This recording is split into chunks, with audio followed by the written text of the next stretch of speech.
What's going on, everyone, and welcome back to Movie Emporium's TV review of Dopesick Season 1, Episode 4, Pseudo Addiction. Now, this episode was once again directed by Michael Cuesta and written by Danny Strong. Now, before we begin, if you like this channel, awesome, hit the subscribe button to join Movie Emporium, hit that notification bell at the top to find what's coming next. If you like any of the videos, awesome, hit that like button, as well as commenting below any video that you watch, including this one.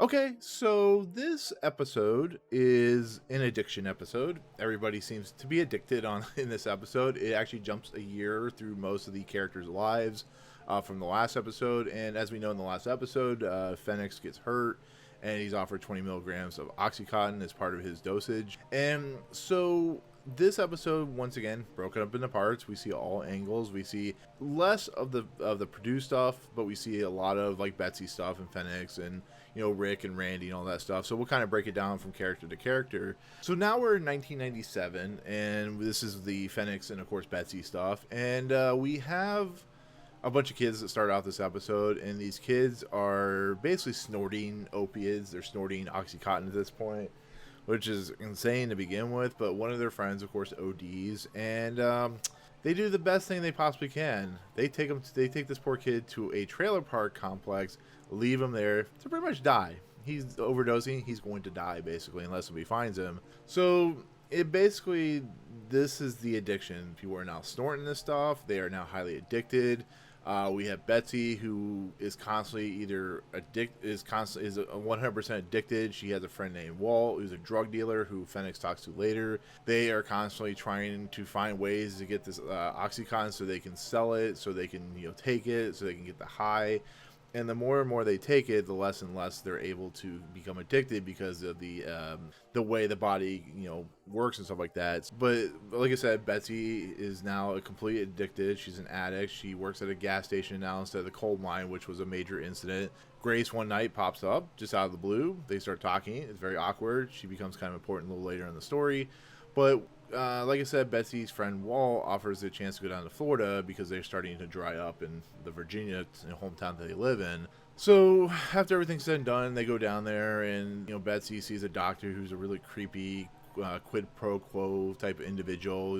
You know where this is going. She offers money, takes the drugs, and goes back. And of course, when she gets to her house, she finds Grace, her family, a AA meeting guy who runs the AA meeting, and they basically give her an ultimatum. She goes to the AA meetings, tries to get better, or she is out on her own, gets the back turned on her parents, by her parents, who somehow in this year process have come to terms with the fact that she's a lesbian, have come to terms of what happened to her, and they just want her to get healthy and clean, which is a nice kind of push forward of the story of Betsy. But as we see in her story, and this is a real quick story, it's not really much to her character. She's really good, but the addict is the problem. Is she goes to AA meeting, she explains what's happening to her, what the drugs have done to her. She ends up in the bathroom of the church or wherever the thing takes place, and she's throwing up because of the addiction stuff. And who do we see? The old lady that was really nice to her offers her Oxycontin for a price. She has 10s, 40s, 20s, 80s, whatever you want to say. So therefore we have a drug dealer in the mix of AA, and it's going to be a serious problem. I thought Betsy's character was going to get better. Not looking like that's going to happen. And then we have Dr. Phoenix, who is now addicted to Oxycontin. He's very, very high. He has the shakes. He has all kinds of problems. He basically, one of his patients comes in, says that the oxy is not working. It's making him really uncomfortable and sick. So Fennix takes the pills away and puts them in a drawer. Well, we find out that Fennix is actually now addicted, basically using all the drugs to, for himself. We see sweating. We see all kinds of, what it's like to be an addict for a character.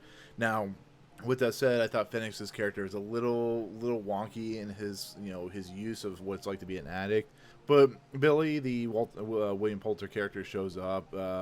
There's a whole story that's going on about pseudo addiction, and I'll explain that when we get to the Purdue stuff. But he shows up with a pamphlet about pseudo addiction because they're now being pushed with this thing. Billy's friend Paula basically gets fired because she starts questioning the whole idea. They call her a disenfranchised individual. Billy goes to see Dr. Fennix, and Dr. Fennix basically says that your drug is an addiction, your drug is a powerful opioid, and Billy's trying to say no. So what does Dr. Fennix do? He punches Billy and throws him out and threatens to kill him. So Billy is, of course, bloodied and scared for his life. But we see what this drug has done to Dr. Fennix, who was this town's most reliable doctor. And he ends up going to get more drugs from Walt, the drug dealer, the opioid. And he's told about snorting the drug, about putting it in his tongue, let the kind of the pill outer shell dissolve so that he can snort it. And therefore, it's interesting to see, because of course Dr. Fennix's character survives because he's doing court testimony, but we see an individual that is on the is down that rabbit hole, and it sees it through the entire episode. We see him break the glass that he put the pills in because he's desperate for it. And then we hear Rick and Randy are interviewing this medical profession, and he talks about these addicts, when they start weaning off the drug, they get what is called Dopesick, which is basically, if you think about it, Dopesick is the nature of dependence on the drug and how it makes you feel like you want to die. You've seen it throughout a lot of movies. Let's say Trainspotting is a good example, when Ewan McGregor's character is weaning off the drug, or I would say Clockwork Orange, but it's more, just think of Trainspotting, what happens to him. He sees like the dead baby, he sees all kinds of crazy things, he feels like he's going to die, and that's what's happening to Fennix's character, and that's why this show is called Dopesick, because these people are highly dependent on this drug. And we see it at the end. It's gonna be interesting to see how the next few episodes go with Fennix, and how much down the rabbit hole he goes, or are they just going to change it, go another year later, all that kind of stuff. And the same thing with Betsy. Is she going to survive? That's the open air question, which I thought maybe this was her kind of turning point. She was going to help people, but we'll see what happens with her. Like I said, it's just a complete devastation. We're seeing this town in Virginia. I thought it was West Virginia. It's Virginia. This town in Virginia just completely collapsing because of this opioid, because of this drug, and it's a nightmare. It's depressing. It's sad, but it's a powerful message about how drugs, when pushed, when put into this scenario, will affect people, and it's really prevalent here. This is the effect and causality of what Purdue Pharmaceuticals is doing. And Purdue Pharmaceuticals doesn't have a lot in this episode. There are points where they show up, like the lawyers show up, but we have this kind of honorary event for one of Richard's family members or whatever. They talk about it, and Richard's father pops up, and he explains how this drug is obviously getting a lot of complaints. People were addicted. He talks about how if the drug gets to a 1% mortality or addiction rate, then basically they will be over. They'll lose everything. And Richard basically needs to find somebody to clear the air, to put everything right that once went wrong. I'm quoting Quantum Leap again. But what is kind of crazy is he meets this doctor, Dr. Haddix, and Dr. Haddix is this individual that comes up with the pseudo addiction, the idea that the patients are find themselves addicted because they're taking drugs and stuff like that. It's not the drug's fault, it's their addiction to the drug. It's another lie that they're spinning to the reps, to the doctors and stuff like that. And he gets hired by Purdue Pharmaceutical, which is a running theme in this movie, or the show, about how Purdue Pharmaceuticals or any pharmaceutical company will hire people to put spins so that they will not look bad in a situation that becomes an epidemic or pandemic or something like that. And that's exactly what's happening here. This is what the OxyContin crisis was. It was an epidemic. It was a pandemic. And Purdue seemed to come out clean on the other side, and it's really, really rough to watch. But like I said, that's pretty much when it comes to Purdue that doesn't affect the other storylines, because we have Bridgett's story, which takes place in 2000, and she is, of course, the head of the department that she is. She's trying to confront the FDA about this, about the addiction and so on and so forth, about the labeling. The FDA doesn't want to do anything about it, so she is going to do everything in her power to talk to Purdue. She is very forceful and confronting when she talks, and she basically gets the chance to talk to Purdue, and they're very nonchalant about it. They're like, oh, we'll take that under advisement. What lawyers do, because Richard doesn't show up. They're like, he's off in another country or whatever. And she's like, look, you're not going to like where this is going. You either do something about it, you affect the situation, or you are going to be screwed. And once again, they go, we'll take that under advisement, just being, lawyers, I guess. So that's Bridget's story in this. She's basically pointing the direction of this situation to where Rick and Randy in 2004, a year later, after Randy had his cancer situation, the pills, stuff like that, and their process is being affected by what Bridgett is going to do, because they all will work together at some point. But Rick and Randy's story is the most hard hitting, because we learn about Dopesick, we learn about this doctor named Porter Jick, who is an individual who has this very famous, apparently very important article about how drug users or addiction users is very, very low, so therefore these pills are not addicting. And there was this guy who's in a couple episodes called Portney, who published this article saying, here is proof that this drug is not addicting. And so they go into some deeper detail. They look through the medical journals. They're trying to get a hold of people who will not talk to them. So they confront the medical journal. They're like, we're looking for this gentleman. Porter Jick's article, which is very famous, told in school, talked about how addiction is very low in percentage. And so therefore what ends up happening is they find the article, but it's not really an article. It's a 5-sentence op-ed that they talk to Porter Jick about, that explains the whole case of what's going on.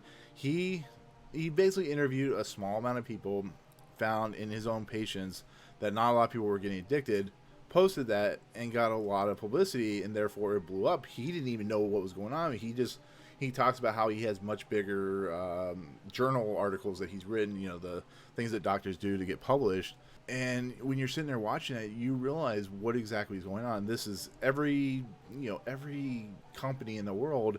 They're doing these kind of things that are very shady, and it's very prevalent throughout this entire episode about, just watching how far down the rabbit hole Purdue is willing to go to prove their drug is not addicting, to prove it doesn't have a percentage mortality rate. That they're even talking about how, the drug is, super effective, and they need to actually up the dose because it's, the pseudo addiction stuff. And it's a very scary, very dark situation, and it's amazing that a lot of the stuff they have to fictionalize some of it, I'm sure, but you are seeing just how intense and how insane and how dark and disturbing and crazy it's getting. You're seeing the effects of this drug, which could be taken in any other drug, heroin, speed, cocaine, any of these types of drugs could fit in the mold of what this TV series is doing. They're just focusing on the opioid Oxycontin crisis that happened. And even Bridget's like, just give it to the people that are seriously injured. Don't give it to people that have mild pain, because that's not the problem.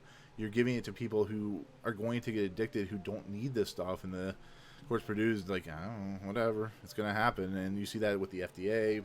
We kind of find out they're working together, the Purdue and FDA, and it's not the best episode of the series, but it gives you a lot of information about what this drug ended up becoming, how powerful it ended up becoming, why Oxycontin is so memorable and this type of thing. And watching Fennix go down this rabbit hole, watching Betsy go down this rabbit hole, watching Rick and Randy try to kind of put the juggle pieces together to have their court, have their day in court, watching them now I'll have to deal with the DEAs, who's all of a sudden, has a very big interest in the story. Learning the Porter Jick stuff, which is actually a famous thing, and it's just weird when you watch how Porter Jick, Dr. Porter Jick or whatever, is like, what are you talking about? It's not even important. It was just a study I did, a small study, and it's 5 lines in a journal of medicine from Boston or whatever. It's insane. I'm not saying Boston's a non-paper, but it's just it's like me pulling an article about ice cream saying, oh, that doesn't give you brain freeze, and it's like a 3-sentence line or something like that, where somebody's like, I ate a bunch of ice cream and I didn't get affected by a brain freeze or anything like that. It's a way to spin something that is much more dangerous than they're willing to do.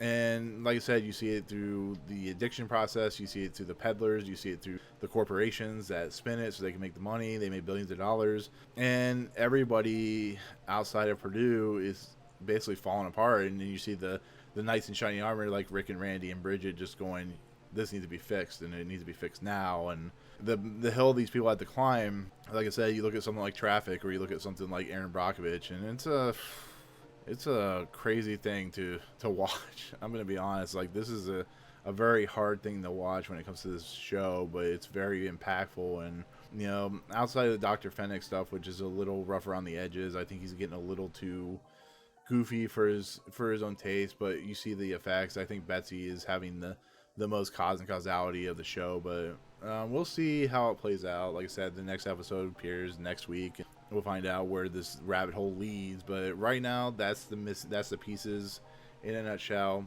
how they're placed and where we're heading, which is going to be a big kind of just like downfall for everything. And like Dr. Fennix says in the first episode, he killed a lot of people when that it wasn't his intention. But people like Billy are criminals. People like Richard are criminals, and it's the way the world is, unfortunately. So, but with that said, that's gonna be my take on this episode, which is season 1, episode 4, which is called Pseudo Addiction.